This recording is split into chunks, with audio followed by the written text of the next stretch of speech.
राज्य बीजेपी कृषक मोर्चा सभापति श्री महेश्वर साहू आज दिनिकिया नवरंगपुर जिला गस्तरे आसी मंडी परिदर्शन करिसेंती। श्री साहू आज नवरंगपुर नियंत्रित बजार कमिटी परिसर में चलिथिबा धान मंडी स्थल परिदर्शन करथिले। मंडी रे धान आनिथिबा चाषी मानक सह आलोचना करथिले।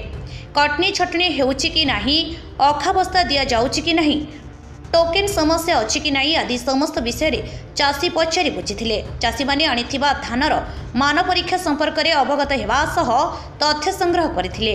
एही गस्त समय रे जिला बीजेपी सभापति जगदीश बिशोई, जिला कृषक मोर्चा सभापति रमापति विषयींक सह बीजेपी कर्मकर्ता उपस्थित थिले। राज्य सरकार कृषक मानक हित पाई सर्वदा चेष्टित। मंडी जेपरी सुरुखुरे परिचालित हेबो सेथिप्रति दृष्टि दिया जाउथिबा बेले कटनी छटनी हेउथिबा स्थान में तदंत करा जाई दृढ़ कार्यानुष्ठान ग्रहण कराजिबो बोली महेश्वर साहू एही अवसर में प्रकाश करिसेंती। शपथ पाठ करिवार 1 घंटा भितरे कैबिनेट मीटिंग बसिकी निष्पत्ति नेला जे ओडिशार चाषी मान को 3100 टंका धान क्विंटाल दिया जिवो। से अनुजाई आज सारा राज्य रे चाषी मान को धान क्विंटाल 3100 टंका दिया जाउछ। किंतु विगत सरकार जो विजु जनता दल सरकार थिला 24 वर्ष धरिकी कही नवीन बाबू 2015 मसीह सोइला 100 टंका धान क्विंटाल बोनस देवे देले नहीं एवं कही 314 ब्लॉक रे शीतल भंडार करेंगे कले नहीं एवं कालिया योजना रे 5000 करी 10,000 टंका वर्ष को देवे देले नहीं कही 35 भाग जमी को जलसेचित करेंगे कले नहीं। किंतु मोहन माझी सरकार बीजेपी सरकार आसबार 1 घंटा भीतर निर्णय कला जे 3100 टंका धान क्विंटाल चाषी मान को दिज्व आज दि जाउछ एवं धान किणा कारबार को पूरा किभली भाव में श्रृंखलित भाव करा जिवो एवं दुर्नीति मुक्त करा जिवो, शोषण मुक्त करा जिवो।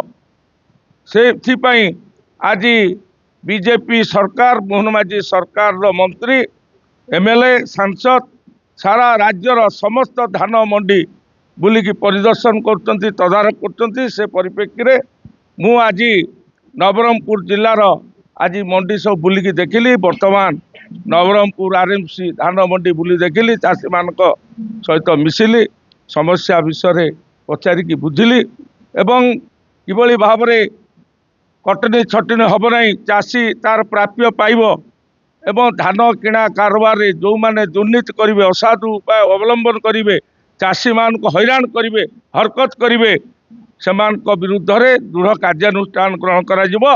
आमर चाषी मान को आम निवेदन करिछु जे धान सफा सुतरा सुखिला धान धरिक आसतु, कटनी छटनी हम नहीं एवं एफएक्यू मानर जो पेडी प्रोक्योरमेंट गाइडलाइन अच्छी से जो एफएक्यू धान मानर आनिले कटनी छटनी हम नहीं।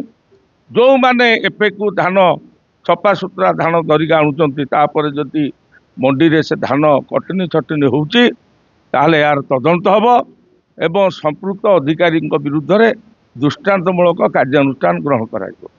हाँ, मिलर बस्ता जो टोकन लागिला बेलू चाषी मान को बस्ता देवा कथा, किंतु एठी भी अभियोग होउची बस्ता मिलर्स माने दौ नाहांती। ए विषय मध्य आमर पूरा तदंत हब, कौन पाई दौ नाहांती, या विरुद्ध में कार्यानुष्ठान ग्रहण कराइबो। नवरंगपुररू करेश उपासी रिपोर्ट, लिव लाइव ओडिया।